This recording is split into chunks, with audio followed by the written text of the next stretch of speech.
জিনের পাহাড় বলে।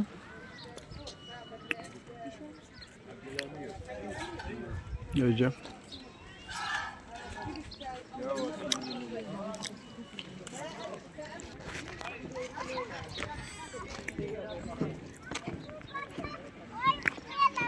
এই জিনের পাহাড়ের কোনো ইসলামিক কোনো লিঙ্কিং আছে বলে জানা যায়নি। এই যে বিশাল পাহাড়,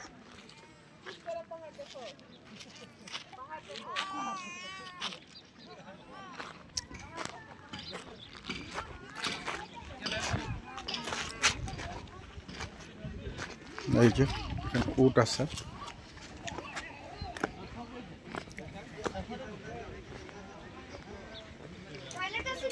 তো এই জায়গাটা রাস্তাতে একটা অপটিক্যাল ইলিউশন বলে একটা কথা আছে সায়েন্টিফিক্যালি। এখানে জিন আছে এরকম বিষয়টা আমাদের ইসলামের কোথাও কোনো বর্ণনাতে নাই, কিন্তু যে বিষয়টা আছে এটা সেন্টার অফ গ্র্যাভিটি ডিফারেন্ট দিকে, এই জন্য ওই জায়গার দিকে গাড়ি রাখলেও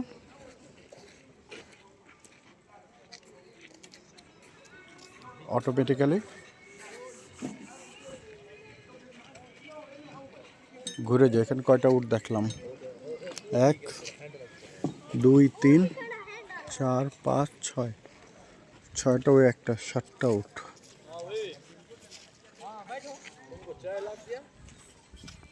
ওই একটা 8টা উট, ঘোড়া। এখানে পাকিস্তানি, এদিকেও পাহাড় আছে, পাকিস্তানি বাঙালি বিধার করে, আর এরকম মেনটেন্যান্সের মধ্যে রাখছে। সো আমরা 6 এপ্রিল জিন পাহাড়ে ঘুরতে আসলাম। আর এই বিষয়টা বলি, এই গাছগুলায় কাঁটাগুলো হচ্ছে গিয়ে উটের বেঁচে থাকার অন্য রকমের খাবার। এই যে আমরা যদি ওই জায়গায় যাই তাহলে দেখেন কেটে রাখছে, ওই জায়গায় আছে, ওই জায়গায় সেগুলো হচ্ছে গিয়ে উটের খাবার। আর এই যে বিষ্ঠাগুলোও কিন্তু আমাদের ছাগলের বিষ্ঠার মতো, অর্থাৎ ওর মেন সিস্টেমটা এরকম। আর এই মুখটা দিয়ে রাখে, কারণ যেটুকু কথা বলে জানলাম যে ওরা যে কোনো কিছু তখন খেতে চায় এবং ওদের মনোযোগটা নষ্ট হয়ে যায়। ওই যে মুখে একটা, ওই যে বাবা মেয়ে ঘুরছে, গুড।